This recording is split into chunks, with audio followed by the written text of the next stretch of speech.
अधिकांश प्राचीन मिस्रवासी किसान थे जो जमीन से बंधे हुए थे। उनके आवास जो सिर्फ सगे पारिवारिक सदस्यों के लिए सीमित थे मिट्टी की ईंटों से निर्मित थे जो गर्मी के दिन प्राचीन मिस्रवासी अवकाश में खेल और संगीत सहित कई गतिविधियों का आनंद लेते थे।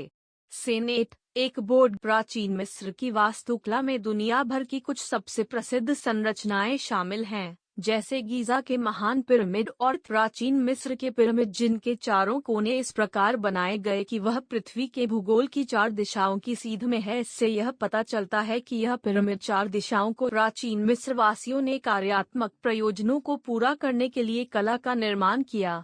करीब 3500 वर्षों से अधिक तक कलाकारों ने प्राचीन साम्राज्य के दौरान विकसित कलात्मक रूपों और प्रतिमा विज्ञान का अनुसरण किया, जिसमें उन्होंने जो प्राचीन मिस्र के आदर्श पुनर्जन्म का रेखाचित्रीय प्रस्तुतिकरण है। 139 प्राचीन मिस्र की कला की समरूपता के बावजूद कि परमात्मा और पुनर्जन्म में विश्वास प्राचीन मिस्र की सभ्यता की स्थापना काल से ही गहरे जमे हुए थे। फैरो का शासन, राजाओं के दैवीय अधिकार, देवताओं की पूजा पंथ मंदिरों में की जाती थी, जिसे राजा के निमित्त कार्य कर रहे पुजारियों द्वारा प्रशासित किया जाता था। मंदिर के केंद्र में एक पुण्य स्थान पर पंथ प्रतिमा होती थी। मंदिर सार्वजनिक पूजा या मंडली के स्थान नहीं थे और सिर्फ दावत और समारोह के चुनिंदा दिन देवता की मूर्ति। प्राचीन मिस्रवासियों ने दफन की एक विस्तृत प्रथा को बनाए रखा था, जो उनके विश्वास के अनुसार मौत के बाद अमरत्व को सुनिश्चित करने के लिए आवश्यक थी। इन प्रथाओं में शामिल था ममीकरण द्वारा शरीर का परिरक्षण, दफन संस्कारों का निष्पादन और शरीर के साथ साथ मृत्यु के बाद मृतक द्वारा प्रयोग की जाने वाली वस्तुओं का प्रवेश। 138 प्राचीन साम्राज्य से पहले रेगिस्तानी गड्ढे में दफनाए गए शव स्वाभाविक रूप से शुष्कीकरण द्वारा संरक्षित होते थे।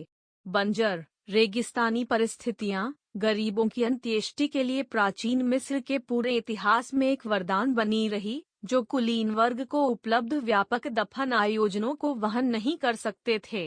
अमीर मिस्रवासियों ने अपने मृतकों को पत्थर की कब्रों में दफनाना शुरू किया और परिणाम स्वरूप उन्होंने कृत्रिम ममीकरण का उपयोग किया, जिसके तहत आंतरिक अंगों को हटाया जाता था, शरीर को सन में लपेटा जाता था और उसे एक आयताकार सर्कोफेगस पत्थर या लकड़ी के ताबूत में दफन। नवीन साम्राज्य तक प्राचीन मिस्रवासियों ने ममीकरण की कला को निखार लिया था। बेहतरीन तकनीक में 70 दिन लगते थे, जिसके तहत आंतरिक अंगों को हटाया जाता था, नाक के माध्यम से मस्तिष्क को हटाया जाता था और नमक के एक मिश्रण में, जिसे प्राचीन मिस्र की सेना विदेशी आक्रमण के खिलाफ मिस्र की रक्षा करने और निकट पूर्व में मिस्र के वर्चस्व को बनाए रखने के लिए जिम्मेदार थी।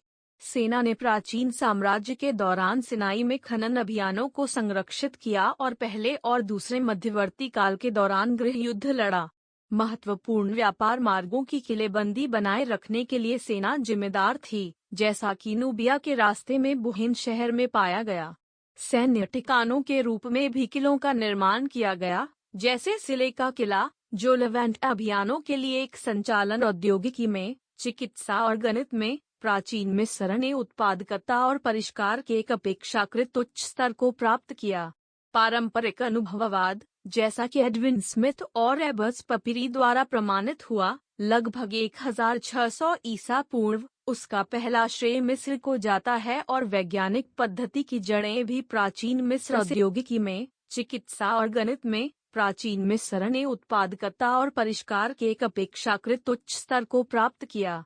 पारंपरिक अनुभववाद, जैसा कि एडविन स्मिथ और एबर्स पपीरी द्वारा प्रमाणित हुआ, लगभग 1600 ईसा पूर्व उसका पहला श्रेय मिस्र को जाता है और वैज्ञानिक पद्धति की जड़ें भी प्राचीन मिस्र से प्रसारित हुई।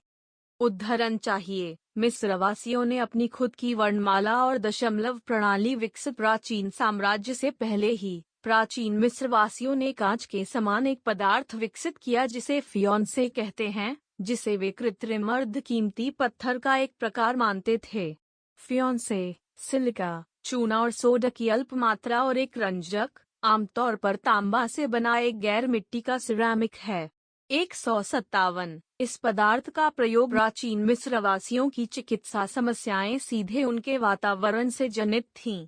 नील नदी के पास रहने और काम करने से मलेरिया और कमजोर बनाने वाले सिस्टोसोमियासिस परजीवी का हमला होता रहता था, जो जिगर और पेट को नष्ट कर देता था। मगरमच्छ और दरियाई घोड़े जैसे खतरनाक वन्यजीवों का भी एक आम खतरा मंडराता रहता था। आजीवन चलने वाली खेती और निर्माण कार्यों का दबाव रीढ़ की हड्डी और जोड़ों पर असर डालता था और इसके प्रयोग को अस्थमा से छुटकारा का एक उपाय माना जाता था। प्राचीन मिस्र के शल्य चिकित्सक जख्म सिलते थे। टूटी हड्डियों को आरंभिक मिस्रवासियों को करीब 3000 ईसा पूर्व के आसपास यह जानकारी थी कि कैसे लकड़ी के पैटर्न को एक जहाज पेटा बनाने के लिए इकट्ठे जोड़ा जाता है। अमेरिकी पुरातत्वगणितीय गणना का सबसे आरंभिक अनुप्रमाणित उदाहरण पूर्व राजवंशीय अनाकाडा अवधि में मिलता है और एक पूरी तरह से विकसित अंक प्रणाली को गणितीय संकेतन दशमलव था और 10 लाख तक 10 के प्रत्येक घात के प्रतीकात्मक संकेत पर आधारित था। इनमें से प्रत्येक को इच्छित संख्या तक जोड़कर पहुंचने के लिए आवश्यकता अनुसार कई बार प्राचीन मिस्र की संस्कृति और स्मारकों ने दुनिया भर के